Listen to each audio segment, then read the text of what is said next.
पल भर के लिए इस बात की कल्पना कीजिए, अगर आज इंसान इस धरती पर होता ही नहीं,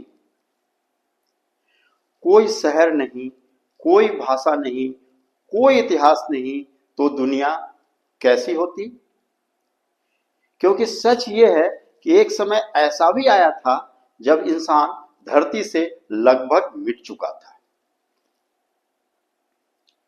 हम आज खुद को सबसे समझदार प्रजाति मानते हैं, लेकिन सच यह है हमारी बुद्धिमानी भी हमें बचाने के लिए काफी नहीं थी।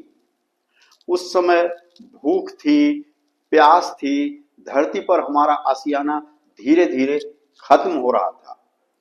इंसान कुछ गिनती के ही बच गए थे, इतना कम कि अगर कुछ फैसले थोड़े भी अलग लिए जाते तो आज एक कहानी सुनाने वाला कोई होता ही नहीं। इस कहानी को समझने के लिए हमें बहुत पीछे जाना होगा। उस समय कोई देश नहीं था, कोई सीमा नहीं थी, कोई सभ्यता नहीं थी, सिर्फ इंसान था।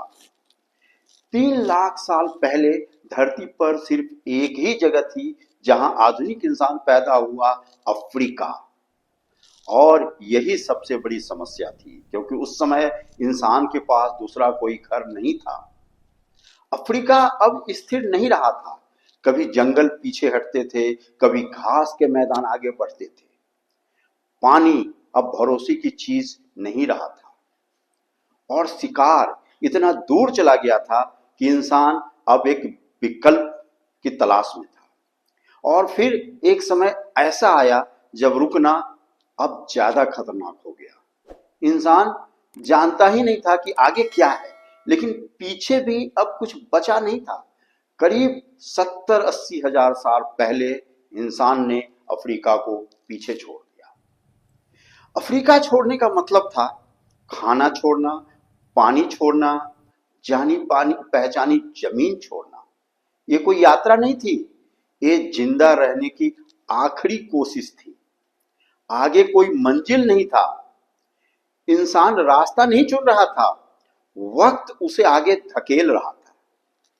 कोई नक्शा नहीं, कोई योजना नहीं, बस चलते पैर और याद रखने वाला दिमाग। और इसी भटकाव में एक चीज बार बार दिखी, पानी। एक नदी, कोई मुकाम नहीं, लेकिन एक जीवन रेखा। नील, मरुस्थल में एक ओएसिस। इंसान नील के सहारे आगे बढ़ा, नई जमीन, नया आशियाना तलाश करने।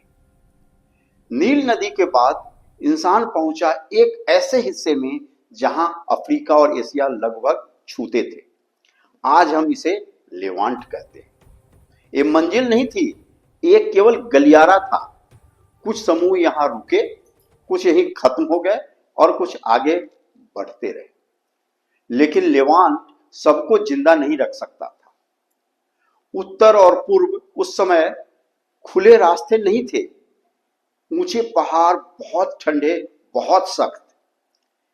ऐसे रास्ते जहां जिंदा रहना संभव ही नहीं था। तो जो आगे बढ़ा उनके सामने पानी ही बचा। इसे कहते हैं रेड सी। ये बहादुरी नहीं थी, मजबूरी थी। धरती एक ठंडे दौर से गुजर रही थी। बर्फ ज्यादा, समंदर पीछे हटा हुआ था, बीच में सूखी जमीन, कुछ छोटे छोटे द्वीप। इंसान नावों से नहीं, धीरे धीरे जमीन और द्वीप के सहारे आगे बढ़ा। ये सफर एक बार में नहीं, पीढ़ियों में पूरा हुआ। रेड सी पीछे छूट गया, लेकिन रास्ता अब भी आसान नहीं था। तो इंसान पानी के साथ साथ चलता रहा। एक तरफ समंदर, दूसरी तरफ सूखी जमीन। समंदर खाना देता था, किनारा पानी और लहरें दिशा। इस तरह हजारों सालों में इंसान आगे बढ़ा, आज के अरबिया के किनारों के साथ साथ। और इसी रास्ते इंसान पहुंचा भारत। भारत कोई अंत नहीं था, बल्कि एक और परीक्षा थी।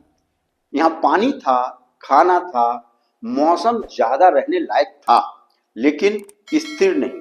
कभी जंगल, कभी मैदान, कभी सूखा।